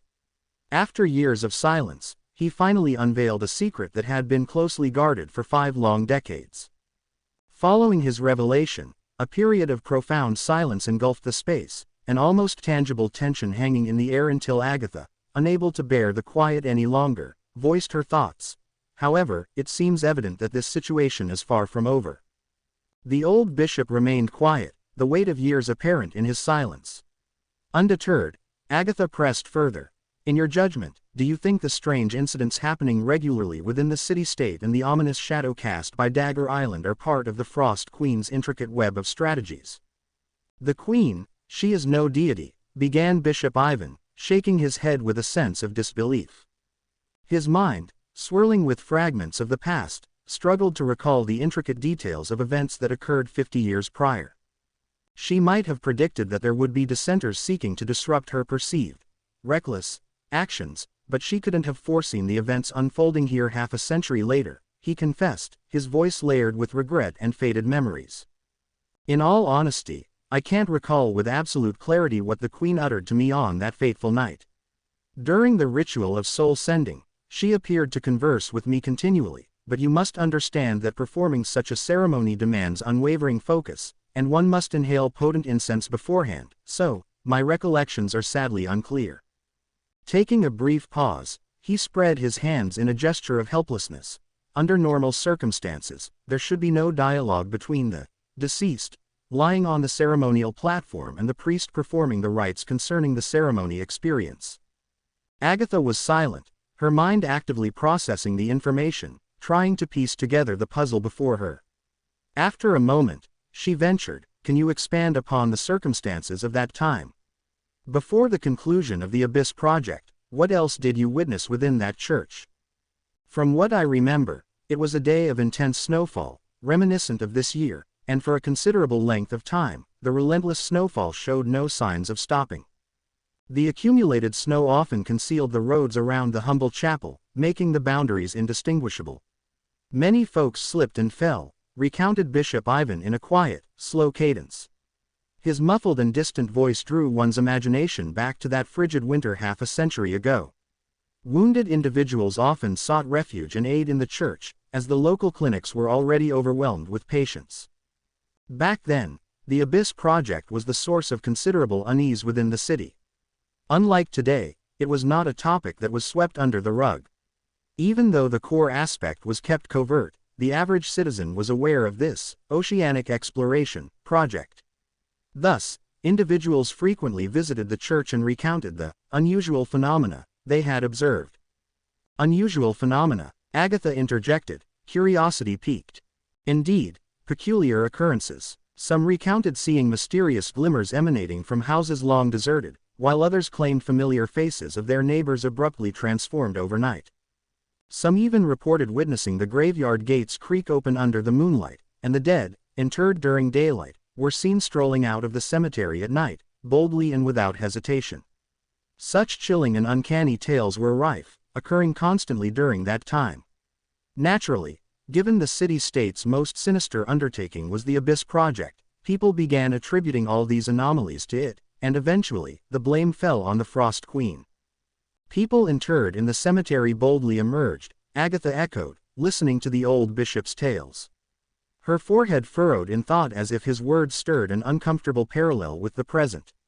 "And inexplicable lights appearing in abandoned houses, this, it sounds strikingly similar to It does bear a striking resemblance to the artificial corpse discovered in Cemetery Number 3 and the eerie room you encountered at 42 Fireplace Street, doesn't it? Interjected the old bishop slowly. But you've seen tangible evidence and even collected what appears to be primal matter. Back then, all we had were scattered rumors.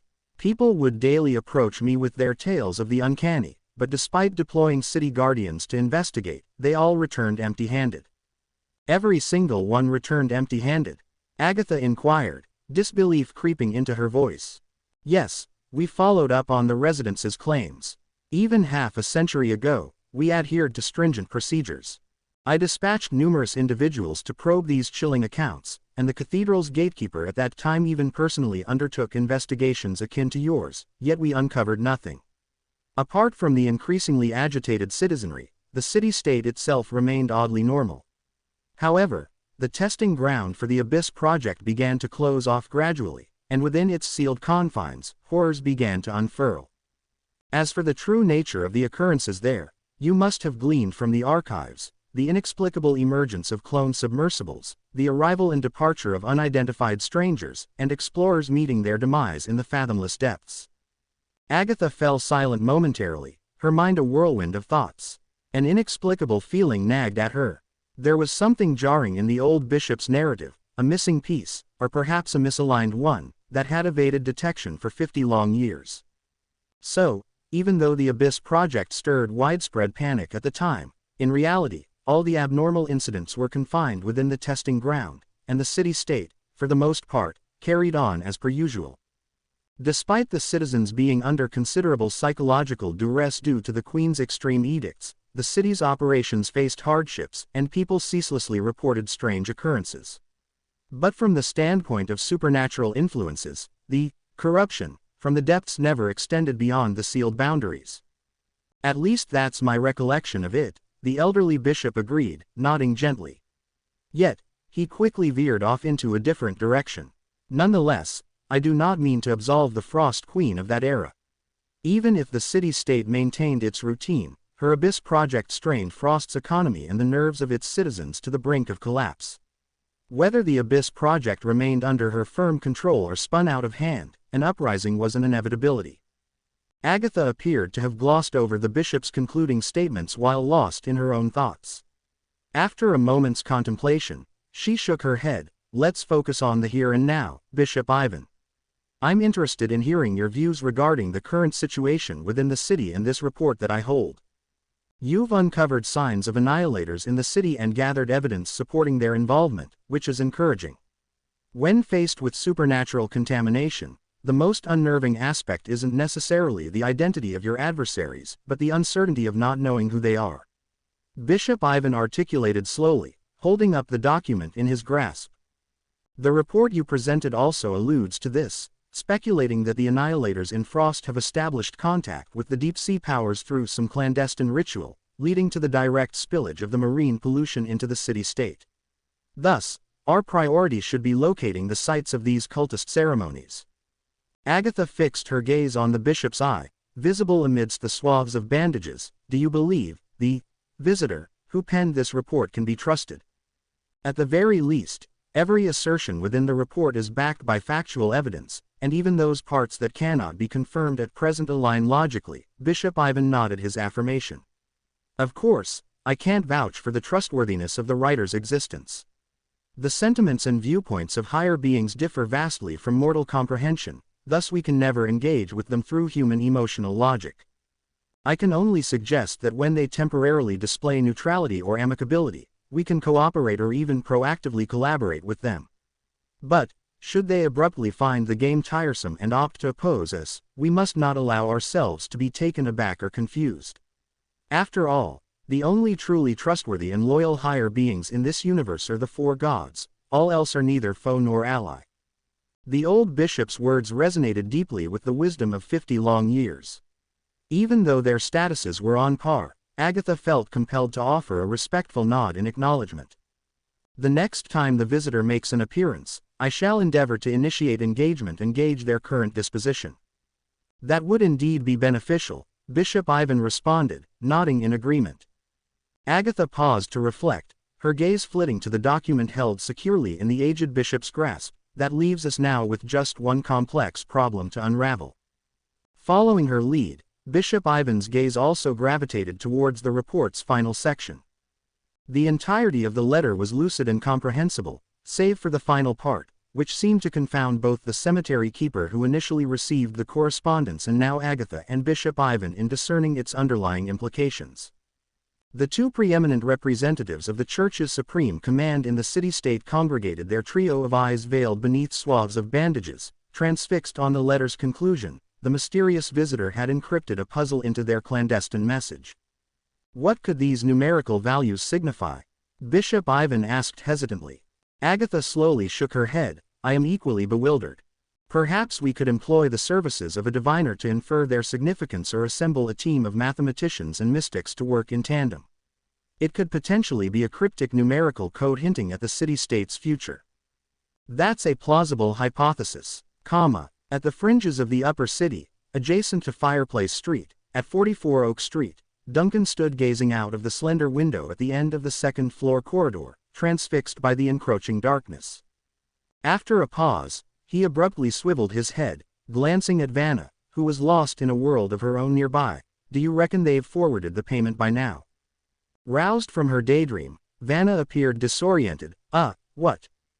Drop by the bank for me tomorrow and check if they've processed the payment, Duncan instructed earnestly. In that report, I included an anonymous account number dedicated solely to receiving rewards for my submissions. Vanna, in response, what?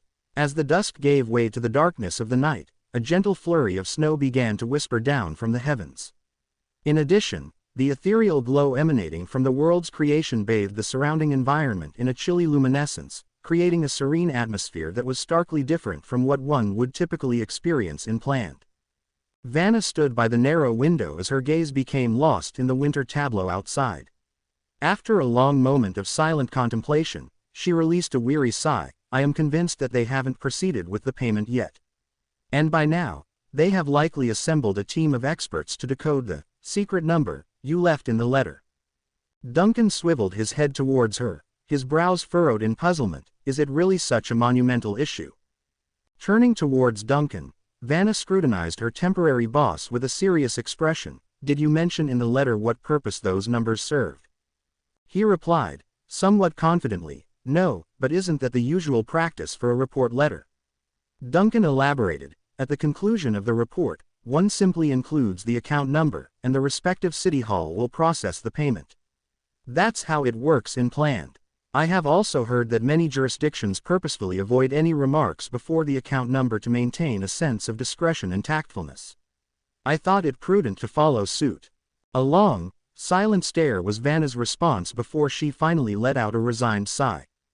Perceiving her reaction, Duncan pondered for a moment before expressing his doubts, somewhat sheepishly. Is it not quite clear to them?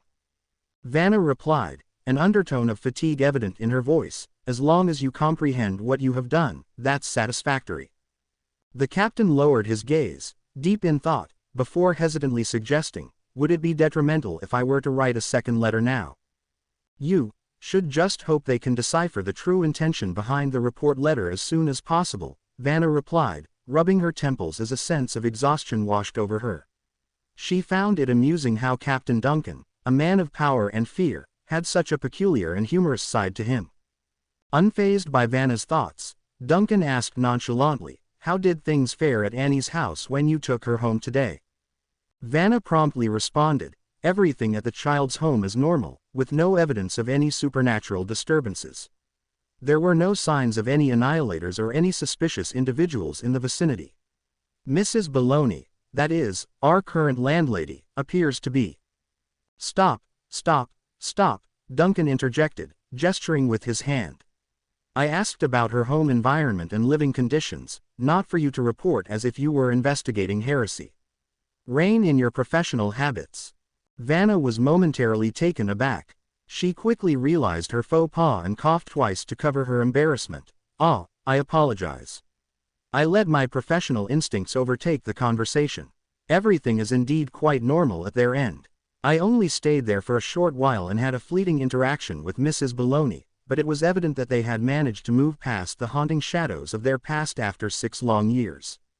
Annie is currently enrolled in a public school within the city-state, and in order to generate some income, Mrs. Baloney rents out rooms.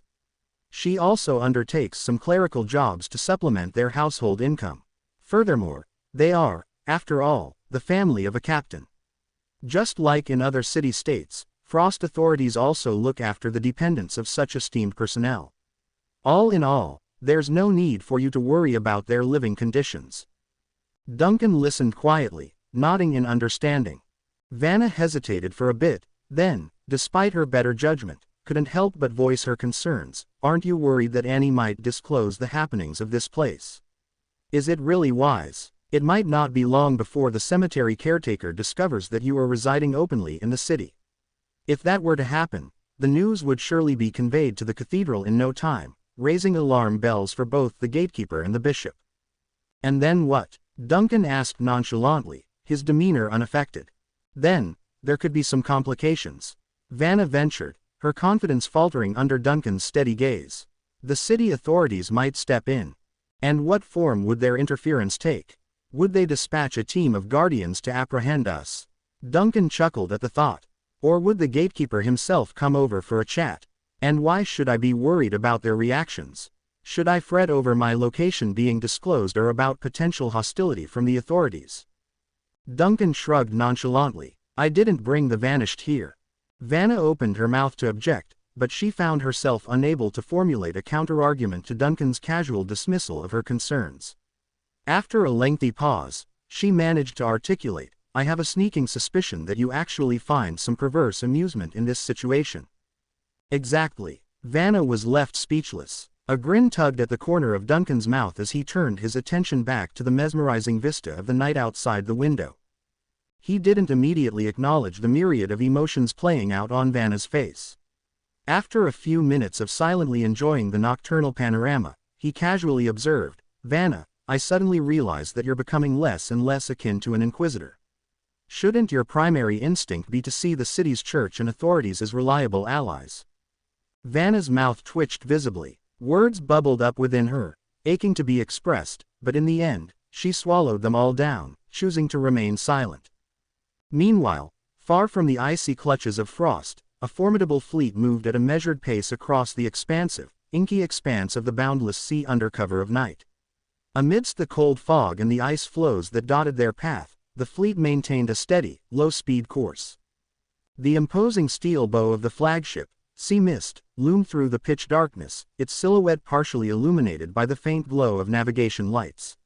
More light spilled from the sides of the ship, casting a spectral illumination on the dark surface of the sea. In the glow, one could discern the fleeting reflections of broken ice, rising and falling with the undulating waves. Every seafarer venturing into these freezing waters had heard the ominous adage, when the wafer-thin fog suddenly materializes, and ice rises from the mist, encircling your vessel like icy chains, brace yourself, the sea mist is upon you. In this instance, the sea mist was indeed present, and along with it, the entire mist fleet had descended upon Frost's threshold.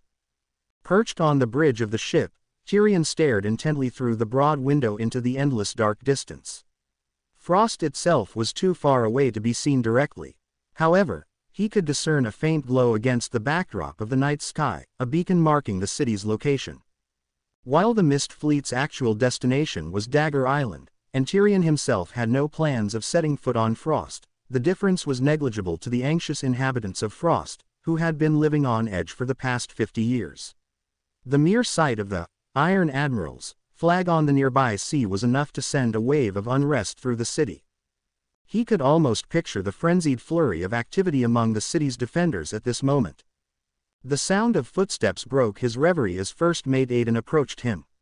The sturdy, bald man wore a rather satisfied expression as he reported, Captain, the Sea Crow and Fjord have led their escort vessels away. They are expected to reach the predetermined location and block the route within 12 hours. The Sea Mist has lifted the light control, ensuring Frostians won't be enjoying a peaceful night's sleep. Tyrion responded with a slight nod and a hint of a smile, his gaze sweeping over the surrounding sea. In the obsidian darkness, the vast ocean was eerily silent, save for the sea mist. It stood out prominently, akin to a gas lamp in the night, having lifted its light control. Under normal circumstances, warships on nighttime military missions would maintain light control to avoid exposing their location and muddling friendly signal lights. However, the sea mist made a bold statement, revealing its location brazenly as if to taunt the people of Frost, proudly announcing its existence. Tyrion wasn't the least bit concerned that this audacious display would provoke Frost Navy or lead to an accidental conflict. In this world, no force could triumph over the sea mist, the living ship, in a nocturnal battle, save for the mythical Vanished. Should Frost Navy be foolhardy enough to instigate an attack, the 6 other concealed warships flanking the sea mist would not hesitate to impart a painful lesson. However, Tyrion's bold posture wasn't merely a display of defiance to stir Frostians. It was chiefly to carry out his father's orders, to create a state of heightened anxiety in Frost, intensifying their fear and paranoia to the point where they would completely block the city, closing off all entrances and exits. From what he had observed thus far, this objective had been accomplished. The Frost's naval force had imposed a blockade on the port and communicated with neighboring city-states to cease all shipping activities. Everything was unfolding as per his father's meticulously laid plan. Suddenly, a noise echoed from a nearby copper pipe, prompting Aiden to engage in a swift exchange with someone stationed at the other end of the tube. He returned to Tyrion with a grin. "Captain, it seems Frostians are getting fidgety. A small boat has been sighted in our vicinity." Tyrion's eyebrow quirked upward in intrigue. "A small boat?" "Yes, it appears to be unarmed and is conspicuously displaying 3 yellow and 1 white signal light, seemingly in an attempt to avoid any misunderstandings," Aiden explained. "The boat is maintaining a cautious distance from our searchlights, seemingly endeavoring to observe without instigating any hostility or interaction." "Observing, that's acceptable. They appear to be showing some restraint," Tyrion shrugged nonchalantly. "Allow them to observe, but if they venture too close, fire a warning shot." "Understood, sir," Aiden affirmed promptly. As he turned to relay the command, Tyrion halted him. "Wait. Do you have further instructions?" "Send them a light signal," Tyrion suggested. "A light signal?" Aiden hesitated. "What message should we convey?" A playful grin spread across Tyrion's face. "Message? No specific message. Just have the signalman flash the lights randomly." Aiden appeared puzzled. "Excuse me. Instruct the signalman to flash the lights in a random pattern," Tyrion clarified, a gleeful twinkle in his eyes. "Give Frostian experts an intriguing puzzle to decipher. A cryptic enigma that's been around for centuries." A grin spread across Aiden's face at the suggestion, and his bald head appeared to gleam in anticipation. "Aye, Captain."